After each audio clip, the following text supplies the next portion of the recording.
दोस्तों, आज ज्ञान स्टोरी में आपका स्वागत है। आज सुनिए मुंशी प्रेमचंद जी की कहानी आत्मसंगीत। आधी रात थी, नदी का किनारा था, आकाश के तारे स्थिर थे और नदी में उनका प्रतिबिंब लहरों के साथ चंचल। एक स्वर्गीय संगीत की मनोहर और जीवनदायिनी प्राणपोषिणी ध्वनियाँ इस निशब्द और तमोमय दृश्य पर प्रकाश छा रही थी, जैसे हृदय पर आशाएं छाई रहती हैं या मुखमंडल पर शोक। रानी मनोरमा ने आज गुरु दीक्षा ली थी। दिन भर व्रत और उपवास के कारण थक चुकी थी और मीठी नींद में सो रही थी। अकस्मात उसकी आंखें खुली और मनोहर ध्वनियाँ कानों तक पहुँची। वह व्याकुल हो उठी, जैसे दीपक को देखकर पतंग। वह अधीर हो उठी, जैसे खाड़ की गंध पाकर चींटियाँ होती हैं। वह उठी और द्वारपाल एवं चौकीदारों की दृष्टियाँ बचाती हुई राजमहल से बाहर निकल आई। जैसे वेदनापूर्ण क्रंदन सुनकर आंसू निकल जाते हैं। सरिता तट पर कटीली झाड़ियाँ थीं, ऊंचे कगारे थे, भयानक जंतु थे और उनकी डरावनी आवाज़ें। शव थे और उससे भी भयंकर उसकी कल्पना।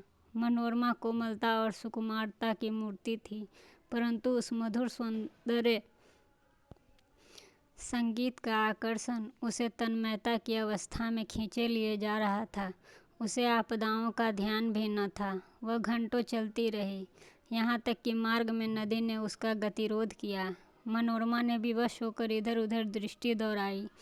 किनारे पर उसे एक नौका खड़ी दिखाई दी। निकट जाकर बोली, माँ जी, मैं उस पार जाऊंगी। इस मनोहर राग ने मुझे बिल्कुल ही व्याकुल कर दिया है। माँ जी ने कहा, रात को नाव मैं नहीं खोल सकता। हवा तेज है, लहरें डरावनी है, जान जोखिम है। मनोरमा ने कहा, मैं रानी मनोरमा हूँ, नाव खोल दे, मुँह मांगी मजूरी दूंगी तुझे। माँ जी ने कहा, तब तो नाव किसी तरह नहीं खोल सकता, रानियों का इसमें निबाह नहीं है।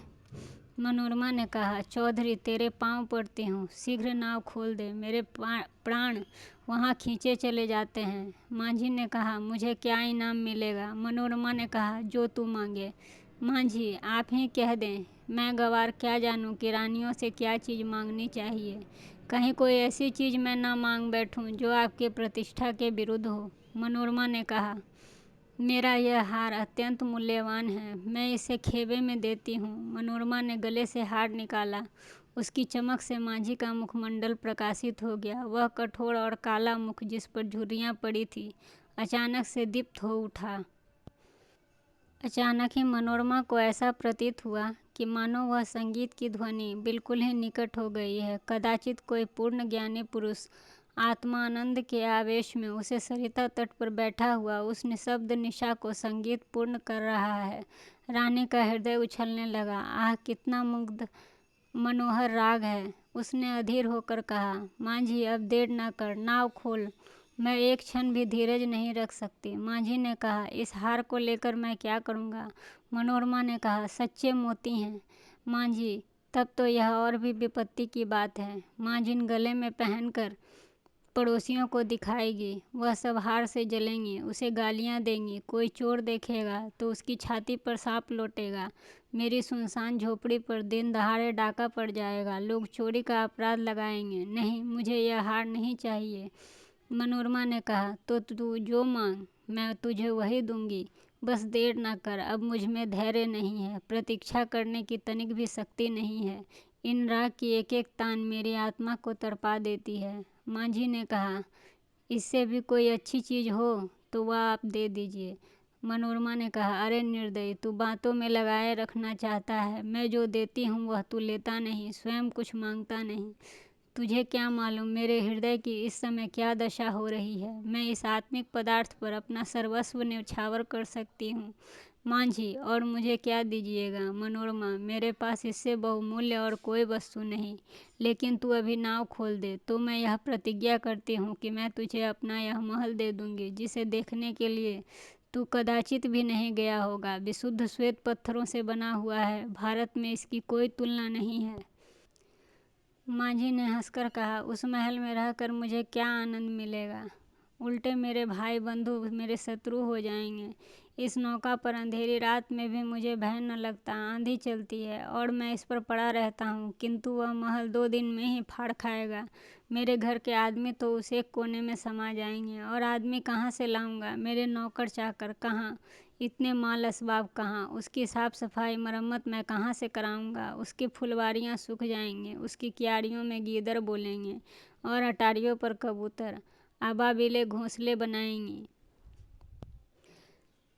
मनोरमा अचानक तन्मय अवस्था में उछल पड़ी। उसे प्रतीत हुआ कि संगीत निकटतर आ गई है।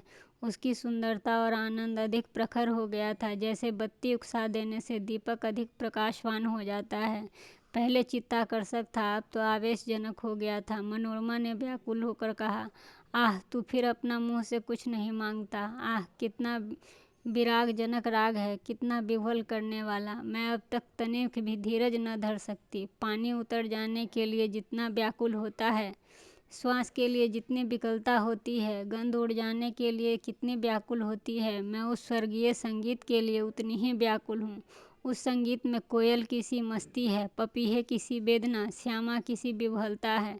इससे झरने का शोर है, आंधी की सी बल है।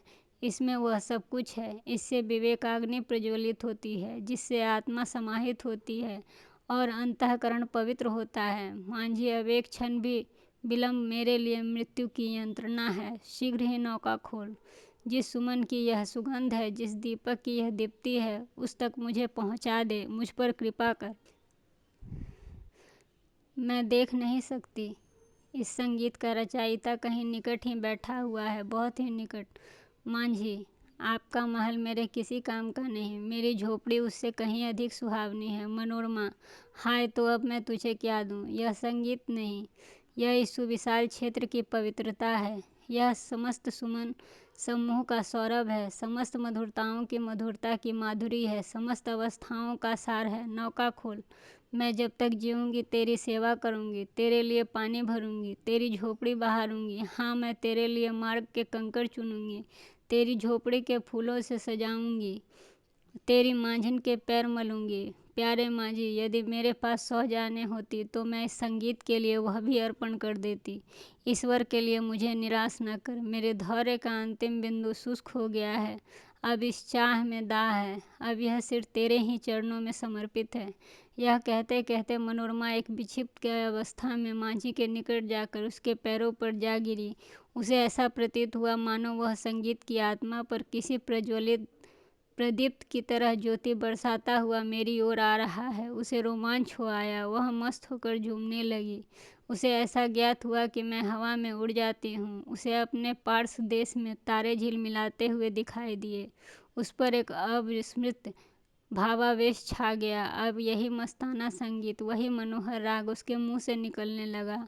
वही अमृत की बूंदें उसके अधरों से टपकने लगी। वह स्वयं इस संगीत की स्रोत थी। नदी के पास से आने वाली ध्वनियाँ, प्राण पोषणी ध्वनियाँ उसी के मुख से निकल रही थी।